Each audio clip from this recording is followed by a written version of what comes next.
வணக்கம் சார். எல்லாருக்கும் என்னுடைய வணக்கம் சார். சார் உங்க பேர் என்ன? என்னுடைய பேரு கண்ணையா சிந்தே.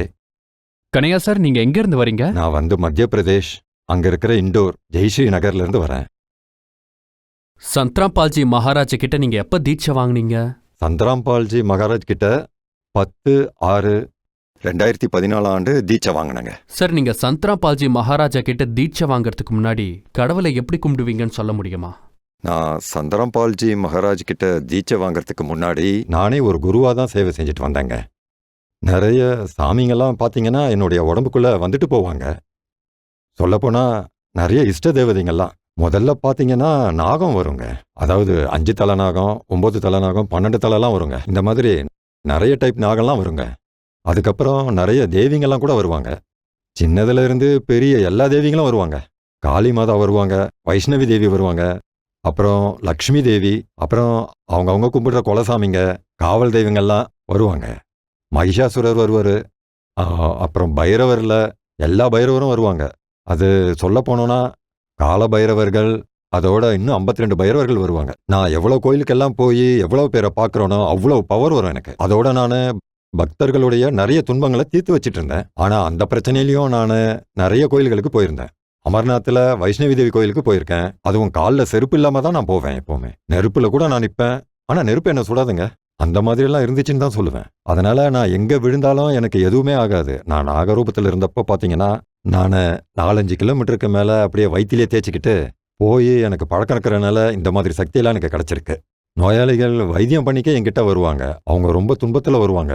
நான் அவங்களுக்கு வைத்தியம் பண்ணியிருக்கேன். நான் அவங்களுக்கு வைத்தியம் பண்ணி அவங்களுடைய பிரச்சனையெல்லாம் சரி பண்ணியிருக்கேன். ஆனால் அதனால எனக்கே பிரச்சனை வந்தது. வீட்டில் பார்த்தீங்கன்னா எனக்கு உணவே இல்லாமல் போச்சு. நான் எவ்வளவு கவலையில் இருந்தேன்னு பார்த்தீங்கன்னா சாப்பாடு சப்பாத்தி எதுவுமே எனக்கு இறங்காது. அதே மாதிரி நிறைய பூஜைகள்லாம் பண்ணுவேன். பிரச்சனை இருக்கிறவங்க பார்த்தீங்கன்னா எனக்கு ஃபோன் எல்லாம் பண்ணுவாங்க. இந்த மாதிரி எனக்கு பிரச்சனைலாம் இருக்கு, உதவி பண்ணுங்கன்னு. சரின்னு சொல்லி அவங்க பிரச்சனைகளை நான் தீர்த்து வச்சேன். என் வேலையை என்னால் சரியா பார்க்க முடியல. அவங்க பிரச்சனையை தீர்க்கிறதே என் வேலையா இருந்தது. இப்படி ஈடுபட்டு இருந்தனால வீட்டில் என்கிட்ட பணமே இல்லாமல் போயிடுச்சுங்க. இதனால நிறைய கஷ்டங்களை நான் அனுபவிச்சேன். இப்போ என் உடம்புல நாகம் வரும்போது அதை யாராவது போட்டோ எடுத்தீங்கன்னா அந்த போட்டோல நாகம் என்னோட போட்டோல சேர்ந்து அதுவும் அதுல தெரியுங்க. என்ன நாடி வந்தவங்களுக்கு கிருஷ்ணர் ரூபத்திலேயோ இல்ல என்னோட ரூபத்திலேயோ இல்ல நாக ரூபத்திலேயோ ஏதாவது கடவுள் ரூபம் வந்துச்சுன்னா உங்க பிரச்சனை எல்லாம் தீர்ந்து போயிடும். இது ஒரு வழக்கமா இருந்துச்சு. அதாவது என்கிட்ட வைத்தியம் செய்ய வந்தவங்களுக்கு. அதே மாதிரி பாத்தீங்கன்னா காளி தேவி என் உடம்புல ஏறும்போது பாத்தீங்கன்னா கையில கற்பூரம் எரியும். அதை நான் அப்படியே வாயில போட்டுப்பேன். அது முழுசா எரியும். அப்போ அந்த பிரச்சனை அவங்களுக்கு தீர்ந்து போயிடும். அப்போ பாத்தீங்கன்னா என் உருவம் பெருசா ஆகும். அதுக்கப்புறம் என்னோட முடி நல்லா நீளமா வளர்ந்துருக்கும். பார்க்கவே ரொம்ப பயங்கரமா இருப்பேன். என்கிட்ட யாருமே நெருங்க மாட்டாங்க. ஒருவேளை யாராவது என்னோட பர்மிஷன் இல்லாம போட்டோ எடுத்தா கேமரா ஆஃப் ஆயிடும்.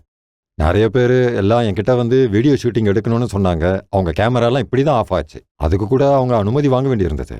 நான் வெறும் பேரு தான் கேட்பேன். சொன்னாங்கன்னா வேலை முடிஞ்சிடும். நீங்க இந்த வேலையா இங்க வந்திருக்கீங்க, உங்க வீட்டுல இந்த பிரச்சனை எல்லாம் இருக்குன்னு நான் உட்காந்த இடத்துல இருந்தே சொல்லிடுவேன். அவங்களும் ஆமா அதான் அப்படின்னு சொல்லிடுவாங்க. எல்லாமே சரியா போயிடும் இங்கிருந்தே. இதெல்லாம் நான் செஞ்சுட்டு இருந்தேன். சில பரிகாரங்கள்ல சொல்லுவேன், அதை செய்வாங்க, எல்லாமே சரியாயிடும். முன்னாடியெல்லாம் பாத்தீங்கன்னா எனக்கு இந்த மந்திரம் யார்தெல்லாம் கூட சரியா தெரியாது. நான் தியானத்துல உட்காரும்போது இப்போ குருஜி கொடுத்த மந்திரத்துல மேலையும் கீழையும் விட்டுட்டு நடுவுல இருக்கிறத ஜபம் பண்ணுவேன். தரையில பாத்தீங்கன்னா உட்காந்துட்டு இருக்கும்போது சுமார் 1 1.5 அடிக்கு மேல நான் அப்படியே பறந்துகிட்டு இருப்பேன். மிதந்துட்டும் இருப்பேன்னு தான் சொல்லணும். என்ன மாதிரியே சித்தி அடைஞ்சவங்களுக்கு இத பத்தி எல்லாம் தெரியும். அதே மாதிரி நிறைய தேவர்கள் தேவிகள் என்கிட்ட உட்காருவாங்க. இந்த காட்சிகளும் அவங்களுக்கு தான் நல்லா தென்படும். என்னோட கைகள்ல நாகங்கள் சுத்தி இருக்கும். அது நாகமணியே என்கிட்ட கக்கும். நிறைய பேர் சின்ன சின்னது பார்த்துருப்பாங்க. ஆனா இவ்வளவு பெருசு. இந்த போலீஸ்காரங்க வண்டி மேல சைரன் இருக்குமே, பெருசா சிகப்பா பெரிய பெரிய நாகமணிகள் எல்லாம் நான் பார்த்துருக்கேன்னு தான் சொல்லணும். அது நாகங்களோட தலைக்கு மேல இருக்கும். நான் உட்காரும்போது இந்த அனுபவங்கள்லாம் எனக்கு ஏற்படும். இப்படிதான் ஒரு நாள் பூஜை பண்ணும்போது நிறைய சாமிகள் என் மேல வந்துச்சு. ஒரு நாள் அவங்களுக்கு நான் விருந்து கூட வச்சேன். பல தெய்வங்கள் என்னை தேடி வந்துச்சு. திவ்ய திருஷ்டி இருக்கக்கூடிய மகான்கள் எல்லாம் என்னை அணுகி தேடி வந்தாங்க. அது மட்டும் இல்லாம சின்ன சின்ன தாந்திரிகர்கள் எல்லாம் கூட என்னை தேடி வந்தாங்க. எதுக்குன்னு சொன்னா என்கிட்ட இருக்கக்கூடிய இந்த கலையை கத்துக்கிட்டு போய் அவங்க அதை வியாபாரமாக்கி ஏமாத்த நினைச்சாங்க. ஆனா ஒண்ணு மட்டும் தெரிஞ்சுக்கோங்க, நான் பண்ணுனது காலனுடைய பக்திங்க. முழுசா காலனை வழிபட்டங்க. இப்போ சந்திராம்பால்ஜி கொடுத்த பக்தி முக்திக்கான பாத்தீங்க. நான் அவர் மேல வச்சிருக்கிறது உண்மையான பக்தி. அவர் தான் சொன்னாரு, மத்தவங்களை சரி செய்யறதுனால கஷ்டப்படுறோம்னு நான் நினைச்சேன். அது எப்படி சாத்தியம்னு நான் கேட்டேன். ஆனா சந்திராம்பால்ஜி கிட்ட வந்ததுக்கு அப்புறம் மற்றவங்களுக்கு என்னோட புண்ணியத்தை கொடுத்து அவங்களோட பாவங்களை உள்வாங்குறேன்னு நான் தெரிஞ்சுக்கிட்டேன். அப்போதான் நான் பண்ண தப்பை புரிஞ்சுக்கிட்டு அவர் பாதங்கள்ல சரணாகதி அடைஞ்சேன். அப்புறம் தான் சரியாச்சு. உங்க மேல நிறைய சாமி வந்திருக்குன்னு சொல்றீங்க. பின்ன அதெல்லாத்தையும் விட்டுட்டு சந்திராம்பால்ஜி மகாராஜ் கிட்ட எதுக்கு வந்திருக்கீங்க? ஏன்னா அது குருட்டு நம்பிக்கையை அடிப்படையாக கொண்ட பக்தி. அதனால தான் இது கொஞ்ச காலத்துக்கு தான் சந்தோஷத்தை கொடுக்கும். எனக்கு நடந்த கதையை நான் சொல்றேன். நான் அவரை நேர்ல பார்க்கறதுக்கு முன்னாடியே பல தடவை அவர் எனக்கு தரிசனத்தை கொடுத்திருக்காரு. அவரு பேரு கூட எனக்கு அப்ப தெரியாது. நான் அங்க நதிக்கரை ஓரமா பூஜை பண்ண அங்க போவாங்க. அப்போ குறிப்பா ஊருக்கு வெளியே அங்கெல்லாம் நான் பூஜை பண்ண போவாங்க.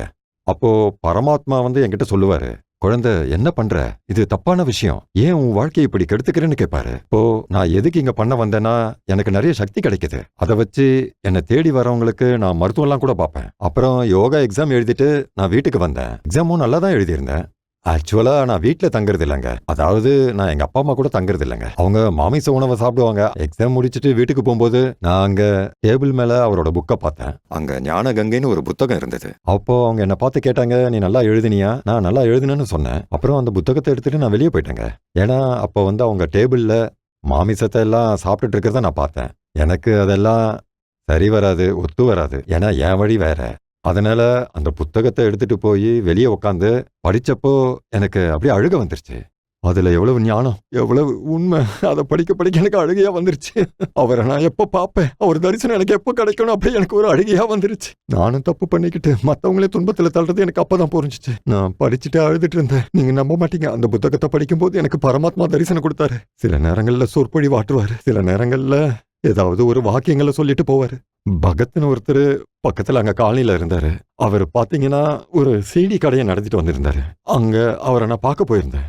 அப்போ அந்த சத்சங்கத்தை போட்டு அவரு பாத்துக்கிட்டு இருந்தாரு. இந்த சத்சங்கத்தை நேத்து ராத்திரி நான் கனவுல பார்த்தேன் அப்படின்னு சொன்னேன். அதுக்கு அவரு, நீங்க மந்திரங்கள்லாம் பண்றவரு, நீங்க நேர்ல போகாம எல்லாத்தையும் பாத்திரலாம்னு சொன்னாரு. அவரு சிரிச்சிட்டு இருக்கும்போது, சரிப்பா நீ பாரு அப்படின்னு சொன்னேன். அப்புறம் கொஞ்ச நேரம் உட்காந்து நானும் அதையெல்லாம் பார்த்துட்டு தான் இருந்தேன். பிரபஞ்சத்துடைய தோற்றத்தை பத்தி சொல்லிட்டு இருந்தாரு. அப்போ திடீர்னு கரண்ட் போயிடுச்சு. அப்போ நான் சொன்னேன், நீ பார்த்த இந்த சத்சங்கத்தை நேத்து நான் கனவுல பார்த்தேன், இனி இந்த குருவையும் நான் கனவுல பார்ப்பேன் அப்படின்னு நான் சொன்னேன். அதுக்கு அவர் சொன்னாரு, ராகேஷ் பகத்ஜின்னு ஒருத்தர் இருக்காரு, அங்க போனீங்கன்னா நீங்க இவரை பத்தி நல்லா தெரிஞ்சுக்கலான்னு, வேணா அவர் இடத்துக்கு நீங்க போயிட்டு வாங்கலாம் அப்படின்னாரு. அப்போ சரி அவர்கிட்ட போலாம் அப்படின்னு முடிவெடுத்தேன். 2-3 நாள்ல போலாம் அப்படின்னு இருந்தேன். அதுக்குள்ள அவரே என்ன கூட்டிட்டு போறேன்னு சொன்னாரு. அப்போ அந்த நபர் திடீர்னு கிளம்பி போய் குருஜியோட ஆசிரமத்துக்கு கிளம்பி போயிட்டாரு. சரின்னு நாங்களும் கிளம்பி போயிட்டோம். அப்போ நாங்க குருஜியை பார்த்து முதல் தடவையா நான் அவர்கிட்ட கேட்டேன், என்னை தேடி வராங்க, அவங்களால எனக்கு பிரச்சனை வரக்கூடாது, அதுக்கு ஒரு வழி பண்ணுங்கன்னு சொன்னேன்.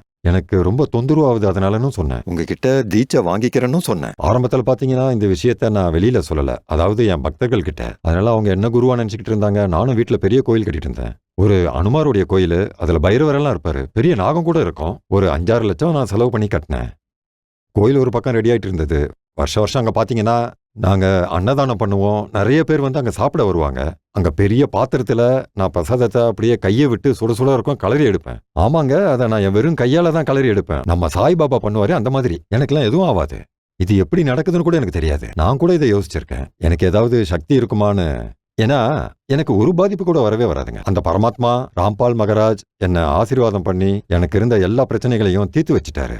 நான் தீட்சை வாங்கினதுக்கு அப்புறம் வழக்கம் போல அது எனக்கு நிறைய பேர்கிட்ட இருந்து ஃபோன் கால்ஸ் வந்துட்டு இருக்கோம். குருவே எனக்கு சிகிச்சை பண்ணுங்க, வலி ரொம்ப அதிகமா இருக்குன்னு சொல்லுவாங்க. எங்க ராம்பால் மகாராஜ் பாதத்தை சரணடைங்க, அவர் தான் குரு, நான்லாம் குருவே இல்ல, நான் ஒரு வெறும் பையன், என்னால எதுவும் முடியாது, எல்லாத்தையும் நான் விட்டுட்டேன், அந்த பகவான் பாதத்தை சரணடைஞ்சிட்டேன், நீங்களும் சரணடைங்க அப்படின்னு சொன்னேன். நல்ல ஞானம், அதுக்கப்புறம் நல்ல அறிவு, வீடு பேரு எல்லாமே அவரால் தான் அளிக்க முடியும் அப்படின்னு நான் சொல்லுவேன். என்னை நோக்கி வர பக்தர்கள் எல்லார்கிட்டையும் கடைசியில நான் இதை தான் சொல்லுவேங்க. அவ்வளவுதாங்க. சார், சந்திராம்பால்ஜி மகாராஜாவை தேடி வர பக்தர்களுக்கு அவங்க உடல் ரீதியான பிரச்சனைகளோ இல்ல மன ரீதியான பிரச்சனைகளோ தீர்ந்திருக்கு. உங்களுக்கு என்ன பிரச்சனை தீர்ந்திருக்கு சார்? நான் சந்திரபால் மகாராஜியோட பக்தனா மாறினதுக்கு அப்புறம் எனக்கு நான் செஞ்சுக்கிட்டு வந்த அந்த தாந்திரிக வித்தைகளை பத்தின அறிவு முழுசா கிடைச்சது. அப்பதான் நுணுக்கங்கள்லாம் எனக்கு புரிஞ்சது.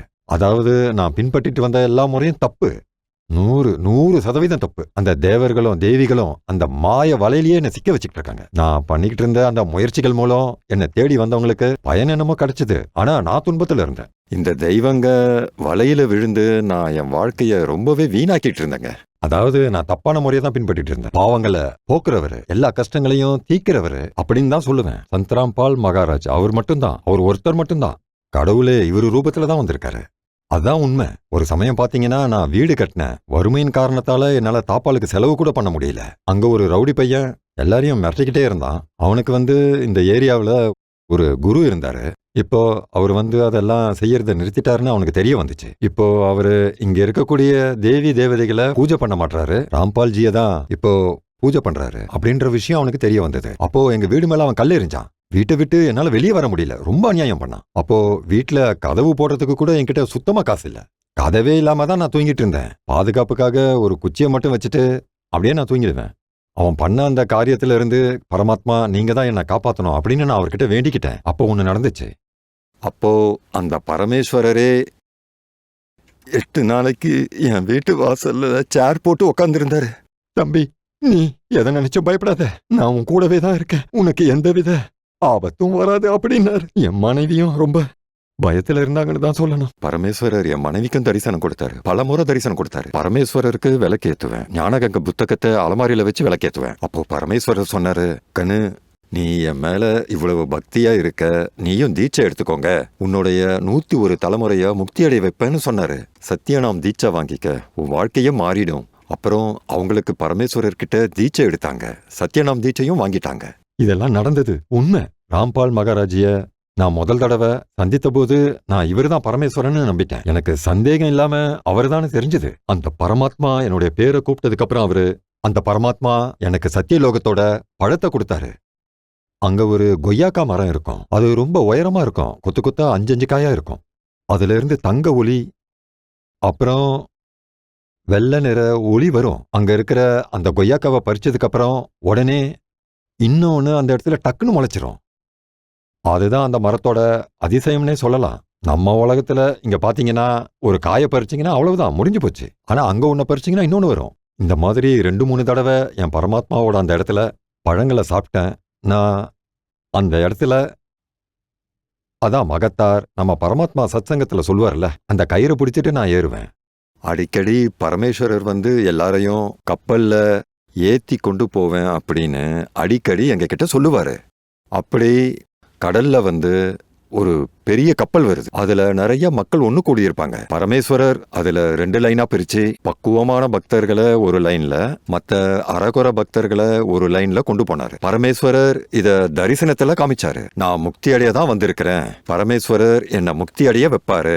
ஏன்னா இப்போ நான் சரியான பக்தி செய்யறேன். அந்த பக்தி தான் என்ன அவர்கிட்ட கொண்டு போய் சேர்த்தது. சார், நீங்க பரமாத்மான்னு வார்த்தைக்கு வார்த்தை சொல்றீங்க. நீங்க பரமாத்மான்னு சொல்றது யார பத்தி? அது பரமாத்மான்னு நான் சொல்றது சந்திரம்பால் மகாராஜியே தான். அவர் தான் என் குரு, பூரண குரு. அந்த கபீரோட மறுபிறவி தான் இவரு. நான் கடவுள் கடவுள்னு வார்த்தைக்கு வார்த்தை பரமாத்மான்றது சொல்றது எல்லாமே இந்த ராம்பால்ஜி பகவான தான். அவர் தான் எனக்கு எல்லாமே. எனக்கு உயிரை கொடுத்ததும் அவர் தான் சொல்லுவேன். என்ன பாத்துக்கிறதும் அவர் தான். சார், நீங்க அவரோட பக்தர்களை பாக்குறீங்க. அவங்களுக்கு நீங்க என்ன சொல்ல விரும்புறீங்க? ராம்பால் மகாராஜியோட சத்சங்கத்துக்கு வர பக்த கோடிகள் அனைவருக்கும், அதாவது நிறைய பேர் இங்க வராங்க, அவரை பத்தி கேட்கறவங்க, அவரை பாக்குறவங்க, அவங்க எல்லாருக்கும் நான் சொல்றதெல்லாம், நான் செஞ்ச தவறான வழிமுறைகள் எல்லாம் தயவு செஞ்சு பின்பற்றாதீங்கன்னு. இந்த மாதிரி மந்திரம் மாந்திரிகம் அப்படின்னு பண்றவங்க கிட்ட மாட்டிக்காதீங்க. நான் இதுவரைக்கும் அந்த தப்பான வேலையை தான் பண்ணிட்டு இருந்தேன். என்ன மாதிரி ஆளுங்க தப்பான வழியில சாதிக்க மந்திரம் மாந்திரிகம் அப்படின்னு போய் தன்னுடைய வாழ்க்கையை அழிச்சுக்கிறாங்க. இது எல்லாமே ரொம்ப ஆபத்தானது. அங்கெல்லாம் போக வேணாம், அதெல்லாம் ரொம்ப ஆபத்தானது. அதெல்லாம் விட்டுட்டு நீங்க ராம்பால்ஜி மகாராஜ் கிட்ட போனீங்கன்னா அதுதான் உங்களை மோட்சத்துக்கு அழைச்சிட்டு போவோம். நிச்சயமா ராம்பால்ஜி மகாராஜ் மோட்சத்துக்கான வழியை நமக்கு சொல்லித்தராரு. என்னுடைய பேரு கண்ணையா ஷிண்டே. வீடு நம்பர் 459, ஜேசி நகர், பிஎஸ்சி பக்கத்துல தான் நான் வாழறேன். அப்புறம் 9009358998. அப்புறம் என் நம்பருக்கு யார் வேணாலும் என்ன நீங்க கூப்பிட்டு விசாரிக்கலாம். என் நம்பர், விலாசம் எல்லாத்தையும் நான் உங்ககிட்ட கொடுத்துருக்கேன். அங்க நீங்க கேட்டுக்கலாம். அங்க அக்கம் பக்கத்துல எல்லாத்தையும் நீங்க விசாரிக்கலாம். அதாவது கண்ணையா ஷிண்டே அவரு பரமாத்மாக்கு சீடன் ஆயிட்டார்ல, அவன் முதல்ல எப்படி இருந்தான், என்னுடைய முழு ஹிஸ்டரி என்னன்னு அந்த தெருவில் இருக்கிறவங்க கிட்ட நீங்க கேட்கலாம். அது மட்டும் இல்லாம என்னுடைய சொந்தக்காரங்க கிட்ட கூட நீங்க கேட்டு தெரிஞ்சுக்கலாம். சந்திராம்பால் மகாராஜியோட பாதங்களை சரணடைஞ்சு இப்ப அவன் எப்படி இருக்கான்னு நீங்களே அவர்கிட்ட கேட்டு தெரிஞ்சுக்கோங்க. என்ன மாதிரியே எல்லா பயனும் நீங்க அடையணும்னா இங்க வரணும். ரொம்ப நன்றி சார். சத் சாஹேப்.